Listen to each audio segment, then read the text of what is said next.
Hello students, तो आज हम कर रहे हैं वर्कशीट नंबर 21 जो डायरेक्टरेट ऑफ एजुकेशन से आई है। ये आपके चैप्टर नंबर 12 विद्युत से ली गई है। आज हम पढ़ने वाले हैं विद्युत धारा का तापीय प्रभाव।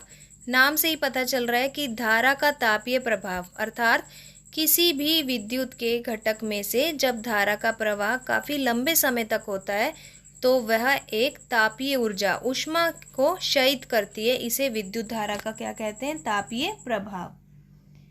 फॉर एग्जाम्पल, अगर हम बल्ब को बहुत लंबे समय तक जलाते हैं, बहुत लंबे समय के बाद जब हम बल्ब को छूते हैं तो हमें बल्ब कैसा लगता है स्टूडेंट्स? गर्म। इसका मतलब जो भी विद्युत धारा प्रवाहित हो रही थी उसका कुछ भाग ऊष्मा के रूप में क्षयित होता है, जिस कारण हमें बल्ब गर्म लगता है, और कुछ भाग उसका क्या होता है? प्रकाश ऊर्जा देता है। ठीक है बच्चों, तो मान लेते हैं कि हमारे पास कोई प्रतिरोध R है जिसमें से धारा I प्रवाहित हो रही है और T समय ले रही है वो प्रवाहित होने में। तो इसका मतलब हमारे परिपथ की शक्ति कितनी है? तो शक्ति का सूत्र है ये, हमारे पास शक्ति है क्या? P। और शक्ति कितनी है कि कितना विभवांतर कितने समय में प्रवाहित हो रहा है। तो P बराबर में VI। अगर मुझे यहाँ पर ऊर्जा का सूत्र बनाना है तो ऊर्जा क्या है कि मेरे जो बल्ब को मैं धारा दे रही हूँ कितने समय में बल्ब कितनी ऊर्जा का क्षयन कर रहा है। तो E बराबर में P गुना T। P किसके बराबर होता है बच्चों? VI के। तो यहाँ पर हम P की जगह क्या लिख सकते हैं? VI। तो E किसके बराबर आ गया? VIT। लेकिन अभी हमने बात की थी कि जितनी ऊष्मा निकलेगी वो जितनी ऊर्जा दे रहे हैं उसके समतुल्य है, समान है। तो इसका मतलब हमारी जो बल्ब है उसके द्वारा निकलने वाली ऊष्मा और उसके द्वारा उत्पादित की गई प्रकाश ऊर्जा और ऊष्मा दोनों समान है। तो यहाँ पर E किसके बराबर हो जाता है? H के बराबर। तो H का सूत्र भी क्या बन जाएगा? VIT, क्योंकि ये दोनों क्या हैं? एक दूसरे के समतुल्य हैं। तो हमारा यहाँ पर जो सूत्र आता है H बराबर में I² RT, उसे हम क्या कहते हैं? जूल का तापन नियम। अब जूल का तापन नियम क्या होता है बच्चों? इस नियम के अनुसार आप देख रहे होंगे फॉर्मूले में भी H जो है वो I के समानुपाती है, H जो है वो R के भी समानुपाती है और T के भी समानुपाती। समानुपाती या अनुक्रमानुपाती एक ही बात होती है बेटा। इसका मतलब होता है कि जितना हम यहाँ पर विद्युत धारा को बढ़ाएंगे उतनी ही हमारी ऊष्मा उत्पन्न होगी, जितनी हमारा प्रतिरोध बढ़ेगा उतनी ही ऊष्मा उत्पन्न होगी, और जितने समय के लिए हम धारा प्रवाहित करेंगे उतनी ही ऊष्मा प्रवाहित होगी। तो बच्चों ये आपका फर्स्ट क्वेश्चन का आंसर रहेगा कि जूल का तापन नियम क्या होता है। ठीक है, आगे देखेंगे अब हम विद्युत शक्ति। विद्युत शक्ति क्या होती है? ऊर्जा के उपभुक्त होने की दर को विद्युत शक्ति कहते हैं। तो ये विद्युत शक्ति की डेफिनेशन है। और शक्ति को किससे दिखा रहे थे हम? P से। तो फॉर्मूला क्या हो गया यहाँ पर? P बराबर में VI, या इसे हम लिख सकते हैं P बराबर में V²/R। शक्ति को मापते किस में है बच्चों? वाट में। शक्ति का मात्रक क्या होता है हमारा? वाट। और बड़ा मात्रक क्या होता है? किलोवाट। और व्यावसायिक मात्रक क्या होता है? किलोवाट घंटा, जिसे हम एक यूनिट भी बोलते हैं। अगर आपके घर में बिजली का बिल आता है तो बिजली के बिल पे लिखा होता है कि आपने इस महीने में कितनी विद्युत की यूनिट का खपत किया है, कितनी बिजली आपने यूज़ की है। तो बच्चों वो जो यूनिट लिखा होता है वो हमारा व्यावसायिक मात्रक है, इसे हम 1 किलोवाट घंटा भी कहते हैं। अब सबसे इम्पोर्टेंट रिलेशन यहाँ पर निकाल रहे हैं हम कि 1 किलोवाट घंटा में कितने जूल होते हैं। 1 किलोवाट घंटा, किलो में कितने वाट होते हैं? 1000। 1 घंटे में कितने सेकंड होते हैं? 3600। तो इसका मतलब है 1 किलोवाट घंटा किसके बराबर होगा? 36 लाख जूल के बराबर, यानी कि 3.6 × 10⁶ जूल। ठीक है, तो ये हमारा ऊर्जा का व्यावसायिक मात्रक है, जो कि व्यावसायिक क्यों बोला गया है? क्योंकि यहाँ पर हम विद्युत धारा को बहुत बड़े स्तर पर भेज रहे हैं एक स्थान से दूसरे स्थान पर। ठीक है, अब यहाँ पर आपको एक एग्जाम्पल दिए नीचे, इसमें क्या दिखाया हुआ है आपको कि 220 वोल्ट की आपके घर में जनरेटर से बल्ब पर 220 वोल्टेज आ रहा है और बल्ब में कितनी धारा प्रवाहित हो रही है? 0.50 एम्पियर। हमें शक्ति निकालनी है। शक्ति का सूत्र P बराबर में VI, V भी दिया है आपको 220, I भी दिया हुआ है 0.50, तो शक्ति कितनी होगी हमारी 110 वॉट। अब हम देखते हैं कि आखिर इस तापीय प्रभाव का कोई उपयोग है या नहीं। तो पहले तो मैं आपसे ये पूछूंगी, आपके घर में कितने सारी विद्युत की चीज़ें हैं ना जो विद्युत से चलती हैं, उनमें से कुछ ऐसी चीज़ों के नाम बता सकते हो कि जब हम जैसे ही स्विच ऑन करते हैं तो वो चीज़ें गर्म हो जाती हैं, छूने पर हमें गर्म लगती हैं। बताइए कौन कौन सी चीज़ें आपके घर में। प्रेस हो सकती है, जैसे ही मैं धारा स्विच ऑन करती हूँ करंट पास करता है तार में से और प्रेस क्या हो जाती है, गर्म।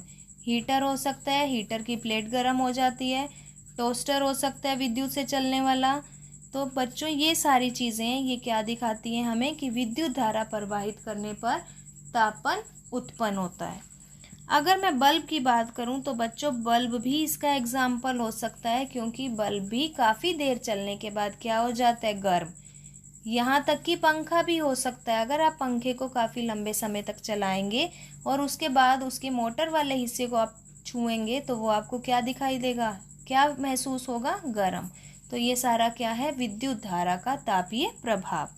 अब एक इम्पॉर्टेंट क्वेश्चन आता है, आपने कभी नोट किया है कि बल्ब जब हम खरीदने जाते हैं तो हम दुकानदार से क्या कहते हैं कि हमें बल्ब को जांच करके दीजिए, चेक करके लेना चाहिए ताकि वो फ्यूज़ ना हो।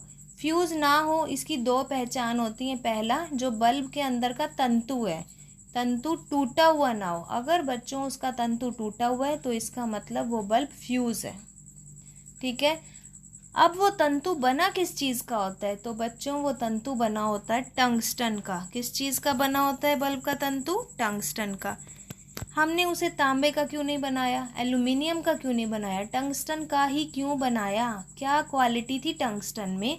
तो बच्चों यहाँ टंगस्टन की क्वालिटीज़ दी हुई हैं कि ये उच्च तापमान पे उपचायित नहीं होता। आप कितना मर्जी देर तक इसको बल्ब को जला लें, इसका तंतु पिघलेगा नहीं। क्यों नहीं पिघलेगा, क्योंकि इसका गलनांक है 3380 डिग्री सेंटीग्रेड। इतना अधिक गलनांक होने के कारण ये जल्दी से उपचायित नहीं होता। इसीलिए हम बल्ब का फिलामेंट किस चीज़ का बनाते हैं, टंगस्टन का। तो ये 2 पॉइंट आप अच्छे से देखेंगे। तीसरी बात, बल्ब के अंदर कौन सी गैस भरी जाती है जिससे कि बल्ब लंबे समय तक चलते हैं।